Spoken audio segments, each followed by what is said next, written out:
जी अस्सलाम वालेकुम dear students, कैसे हैं। आज हम इम्पॉर्टेंट टॉपिक डिस्कस कर रहे हैं और वो इम्पॉर्टेंस ऑफ केसी है।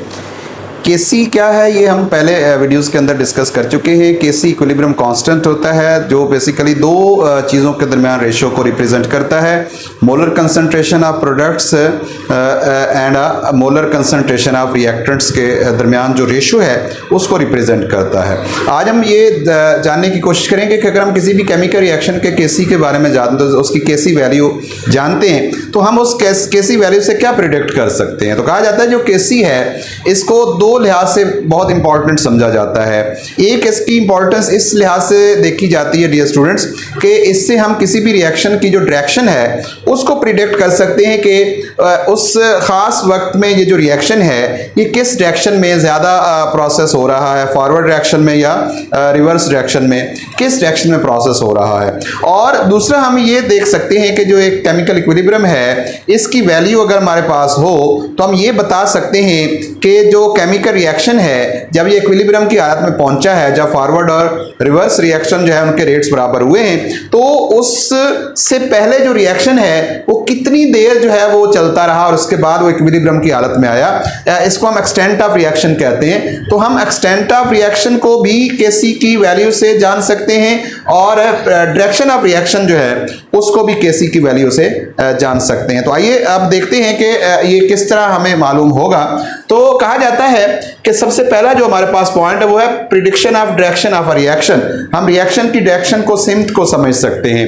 अब याद रखिएगा डियर स्टूडेंट, रिएक्शन की सिम्त को समझने के लिए हमें एक है तो केसी कांस्टेंट है ही सही जिसको हम इक्विलिब्रियम कांस्टेंट कहते हैं, एक और रिएक्शन कोशेंट होता है जिसको क्यूसी कहा जाता है। तो हमें रिएक्शन कोशेंट के बारे में पहले तो समझना है कि रिएक्शन कोशेंट क्या है, फिर रिएक्शन कोशेंट का हम केसी के साथ कंपैरिजन करेंगे तो हमें डायरेक्शन ऑफ रिएक्शन को समझने में मदद मिलेगी। डियर स्टूडेंट, जो रिएक्शन कोशेंट होता है क्यूसी, ये भी एक किस्म की रेशियो होती है बिटवीन प्रोडक्ट्स एंड रिएक्टेंट्स। लेकिन ये कब रेशियो निकाली जाती है? एक रेशियो तो हम उस वक्त निकालते हैं केसी की जब फॉरवर्ड और रिवर्स रिएक्शन जो है उनके रेट बराबर होते हैं।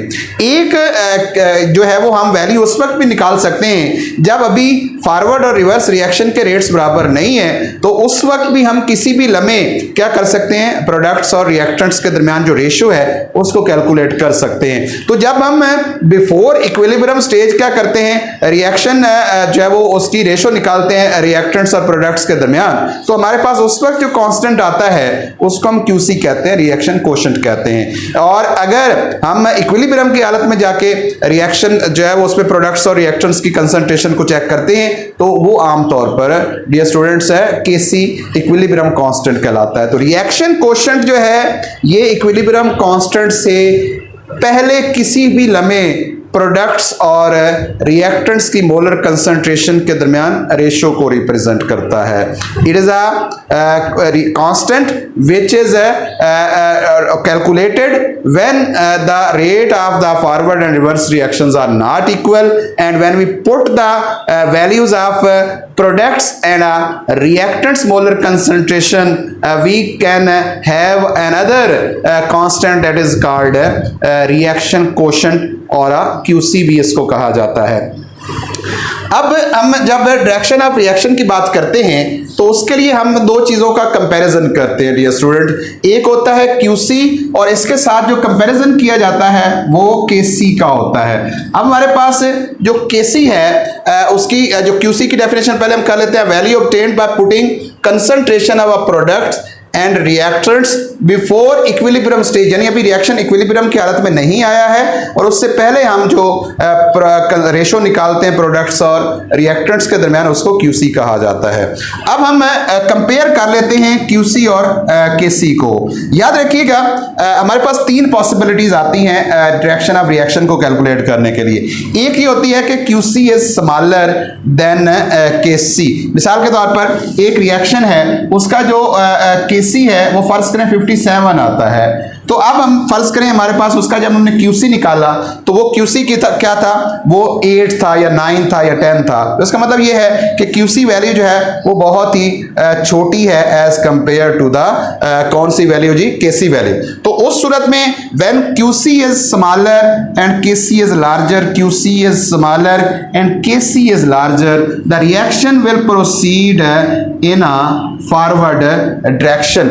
अब इसको यूं समझ लें, जब हम कहते हैं QC छोटा है तो QC हम निकालते कैसे हैं डियर स्टूडेंट, ये मैंने आपको एक आइडिया दिया है कि QC निकालने के लिए हमें क्या करना पड़ता है। QC निकालने के लिए हमें प्रोडक्ट्स और रिएक्टेंट्स की दरमियान जो मोलर कंसंट्रेशन है वो कैलकुलेट करना पड़ती है। जब हम कहते हैं कि हमारे पास जो QC है इसकी वैल्यू छोटी है तो इसका मतलब ये होता है कि हमारे पास जो ऊपर वाली वैल्यू है ये कम है, इसका नंबर कम है, और जो नीचे वाली वैल्यू है रिएक्टेंट्स की इसका नंबर ज्यादा है। मिसाल के तौर पर हम यूं कह लें कि हमारे पास जो प्रोडक्ट्स हैं वो 5 मोल पर डेसीमीटर क्यूब के लिहाज से हैं और जो रिएक्टेंट्स हैं वो हमारे पास फर्ज करें कि वो 50 मोल पर डेसीमीटर क्यूब के लिहाज से उनकी जो है वो रेशो मौजूद है। तो अब आपको यहाँ आइडिया हो रहा होगा कि 5 को जब आप 50 से डिवाइड करेंगे तो आंसर आमतौर पर हमारे पास स्मॉल आएगा, छोटा आएगा।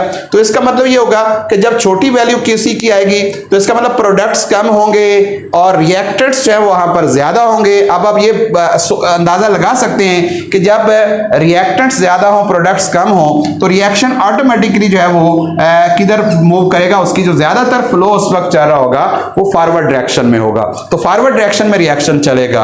अब हम चलते हैं कि अगर हमारे पास QC लार्जर है और KC स्मॉलर है, QC is larger than KC, तो अब इसका ऑटोमेटिक ये होगा कि प्रोडक्ट्स ज्यादा हैं, प्रोडक्ट्स की कंसंट्रेशन अब ज्यादा है, रिएक्टेंट्स कम है। जब प्रोडक्ट्स ज्यादा हो रिएक्टेंट्स कम हो तो डेफिनेटली जो आंसर होगा वो बड़ा आएगा, और जब बड़ा आंसर होगा तो ये इंडिकेट करेगा कि प्रोडक्ट्स ज्यादा हैं, रिएक्टेंट्स की कंसंट्रेशन कम है। तो रिएक्शन ज्यादातर जो है वो रिवर्स रिएक्शन में तेज चलेगा ताकि क्या हो सके, रिएक्शन को इक्विलिब्रियम की हालत में लाया जा सके। तो उस वक्त जो डायरेक्शन ज्यादा रिएक्शन की होगी वो रिवर्स रिएक्शन में रिएक्शन चल रहा होगा। अब अगर हम कोई वैल्यू निकालते हैं डियर स्टूडेंट, जिसमें हम जितना KC निकालते हैं, जितना QC होता है उतना ही ऑलमोस्ट KC, यानी 57 अगर फर्ज करें उस रिएक्शन का जो हमारे पास क्या है KC था, और हमने QC जब निकाला तो 58 की बजाय 58 है या 56 है, 55 है, तो हम कहते हैं ये तकरीबन जो दोनों वैल्यूज हैं QC और KC की ये बराबर आ रही हैं। तो जब दोनों वैल्यूज बराबर आ रही होंगी तो हम कहेंगे अब रिएक्शन ऑलमोस्ट जो है वो इक्विलिब्रियम की हालत में पहुंच चुका है। तो अब फॉरवर्ड और रिवर्स रिएक्शन के जो रेट्स हैं ये बराबर होंगे, कोई ज्यादा फॉरवर्ड तेज नहीं होगा, कोई स्लो जो रिवर्स है वो तेज नहीं होगा। अब ये क्या होंगे, दोनों एक जैसे रेट से चल रहे होंगे क्योंकि QC जो है उसकी वैल्यू KC के बराबर आ रही है। तो यूं हम 3 पॉसिबिलिटीज से रिएक्शन की डायरेक्शन को कैलकुलेट करते हैं। अगर तो QC स्मॉल है तो रिएक्शन फॉरवर्ड डायरेक्शन में जाएगा, अगर QC जो है वो लार्ज है तो रिएक्शन रिवर्स रिएक्शन में आएगा, और अगर QC और KC हमारे पास बराबर आ रहे हैं तो इसका मतलब ये होगा कि रिएक्शन इक्विलिब्रियम की हालत में पहुंच चुका है। तो अब ये एक इसका जो है वो फायदा हो गया वैल्यू को जान के, KC की वैल्यू को जान के। अब हम दूसरा इसका जो इंपॉर्टेंस है वो देख लेते हैं। एक्सटेंट ऑफ रिएक्शन की हम बात कर लेते हैं, रिएक्शन की हद से की बात कर लेते हैं। रिएक्शन की हद मैंने आपको पहले बताया था, रिएक्शन की हद से ये मुराद होती है, एक्सटेंट ऑफ रिएक्शन ये है कि बिफोर एस्टेब्लिशिंग या setting a chemical equilibrium stage to what extent reactants were converted to products, के कितनी मिकदार में जो रिएक्टेंट्स थे वो प्रोडक्ट्स में गए।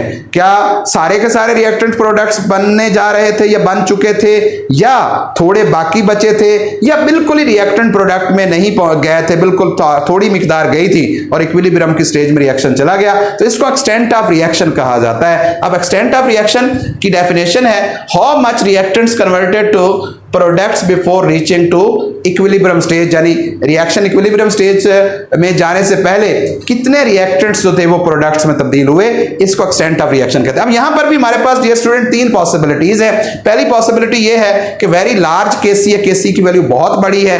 अब मैंने आपको पहले बताया था कि अब KC की जब बड़ी वैल्यू होगी तो बड़ी वैल्यू उसी सूरत में आती है जब हमारे पास प्रोडक्ट्स की कंसंट्रेशन ज्यादा होती है, रिएक्टेंट्स की कंसंट्रेशन कम होती है, तो उस वक्त ऊपर वाली वैल्यू डेफिनेटली इंफिनिटी डिवाइड होगी नीचे वाली वैल्यू से। अगर आंसर बड़ा आ रहा है तो इसका मतलब ये होगा कि रिएक्शन जो है उसमें प्रोडक्ट ज्यादा है और रिएक्टेंट्स कम है, तो इसका मतलब ये होगा कि रिएक्शन जो है वो कंप्लीट होने से पहले बहुत ज्यादा फॉरवर्ड डायरेक्शन में चलता रहा है और रिवर्स डायरेक्शन में बहुत कम चला है और उसके बाद जाके इक्विलिब्रियम की हालत में पहुंचा है। और हम कह सकते हैं कि यहां पर क्या होगा, लेस रिएक्टेंट्स बचेंगे, मच प्रोडक्ट्स होंगी, ज्यादा प्रोडक्ट्स बनेंगे, लेस रिएक्टेंट्स बनेंगे। और अगर ये रिएक्शन थोड़ी देर और ना आगे रुकता तो reaction nearly was going to complete, ये मुकम्मल होने लगा था, यानी रिएक्शन रुक जाना था, स्टॉप हो जाना था, क्योंकि सारे रिएक्टेंट्स प्रोडक्ट्स बन जाने थे। तो ये है जब आपके पास लार्ज वैल्यू ऑफ Kc होती है डियर स्टूडेंट। अब इसके बिल्कुल इसके एग्जांपल यहां पर आपको दी है, 2CO प्लस O2 इन reversible reaction form 2CO2, Kc value 2.2 × 10⁻22। ये एक बहुत बड़ा नंबर है और बहुत बड़ा नंबर ये जाहिर करता है कि इस रिएक्शन के अंदर प्रोडक्ट्स बहुत ज्यादा है, रिएक्टेंट्स है वो ना होने के बराबर हैं। अब सेकंड इसकी जो ऑप्शन हमारे पास स्मॉल वैल्यू ऑफ Kc की बहुत छोटी वैल्यू है। छोटी वैल्यू आपको पता कब आएगी, जब हमारे पास प्रोडक्ट्स कम होंगे और रिएक्टेंट्स की कंसंट्रेशन ज्यादा होगी। जब प्रोडक्ट्स कम होंगे और रिएक्टेंट्स बहुत ज्यादा होंगे तो डेफिनेटली ऊपर वाली वैल्यू छोटी और नीचे वाली वैल्यू बड़ी हो। जब हम उसको डिवाइड करते हैं आंसर में से छोटा आता है, कम आता है हमारे पास। इसको एक कंसेप्ट लेने के लिए आपने याद रखना डियर स्टूडेंट। तो अब यहां पर हम कहेंगे कि इसमें प्रोडक्ट्स कम है। प्रोडक्ट्स कम होने का मतलब ये होगा कि इक्विलिब्रियम में रिएक्शन जो है पहुंचा है तो उस वक्त थोड़ा सा ही रिएक्टेंट्स अभी प्रोडक्ट्स बने थे तो इक्विलिब्रियम कायम होगा, फौरन इक्विलिब्रियम कायम हो गया, थोड़े से रिएक्टेंट्स प्रोडक्ट बने। इसका मतलब ये होगा कि इस तरह के रिएक्शन के अंदर प्रोडक्ट्स की मिकदार बहुत ज्यादा होगी, मच रिएक्टेंट्स होंगे, रिएक्टेंट्स ज्यादा होंगे, लेस प्रोडक्ट्स होंगे, प्रोडक्ट्स कम होंगे। और ये जो रिएक्शन होते हैं ये सदी भी चलते रहे, 10 साल भी चलते रहे, they will never go to complete. क्यों? क्योंकि रिएक्टेंट्स ही रिएक्टेंट्स पड़े हैं, प्रोडक्ट्स नहीं है, तो रिएक्शन जो है वो कभी भी कंप्लीट नहीं होगा। इसका हमारे पास यहाँ पर एग्जांपल भी मौजूद है, 2NH3 goes to N2 3H2, Kc value 3 × 10⁻⁻⁹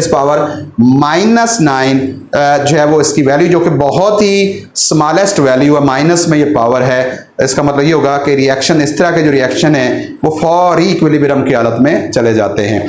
तीसरी ऑप्शन हमारे पास डियर स्टूडेंट्स क्या होती है कि Kc की value neither large nor small, ना तो वो बड़ी है ना छोटी है। इसका मतलब ये होगा कि उसमें रिएक्टेंट्स और प्रोडक्ट्स तकरीबन कंपेरेबल अमाउंट्स में हैं, बराबर हैं। ना रिएक्शन बहुत ज्यादा फॉरवर्ड चला है ना रिएक्शन बहुत ज्यादा रिवर्स चला है, एक दरमियाने से वक्त के लिए वो फॉरवर्ड और रिवर्स जो है वो डायरेक्शन में गया, उसके बाद इक्विलिब्रियम कायम हो गया और दोनों रिएक्टेंट्स और प्रोडक्ट्स की मिकदारें काफी मिकदार में यहाँ पर आपको मिलेंगी। इसकी एग्जांपल हमारे पास क्या है, die nitrogen oxide goes into nitric oxide और इसकी Kc वैल्यू जो है वो 0.211 है, जो कि दरमियानी वैल्यू, ये ना माइनस में पावर है ना प्लस में पावर है, ये दरमियानी वैल्यू। इसका मतलब ये होगा कि इस तरह के जो रिएक्शन होते हैं उनमें रिएक्टेंट्स और प्रोडक्ट्स होते हैं उनकी कंसंट्रेशन जो है वो कंपेरेबल अमाउंट्स में होती है। तो जो स्टूडेंट आप अंदाजा लगा सकते हैं कि Kc को जान के हम दो चीजें निकाल सकते हैं, डायरेक्शन ऑफ रिएक्शन को हम फाइंड कर सकते हैं और हम एक्सटेंट ऑफ रिएक्शन को कैलकुलेट कर सकते हैं। ये बहुत इंपॉर्टेंट क्वेश्चन है, एग्जाम पॉइंट ऑफ व्यू से शॉर्ट क्वेश्चंस बन सकते हैं। लार्ज Kc वैल्यू का क्या मतलब होता है, स्मॉल Kc वैल्यू का क्या मतलब होता है,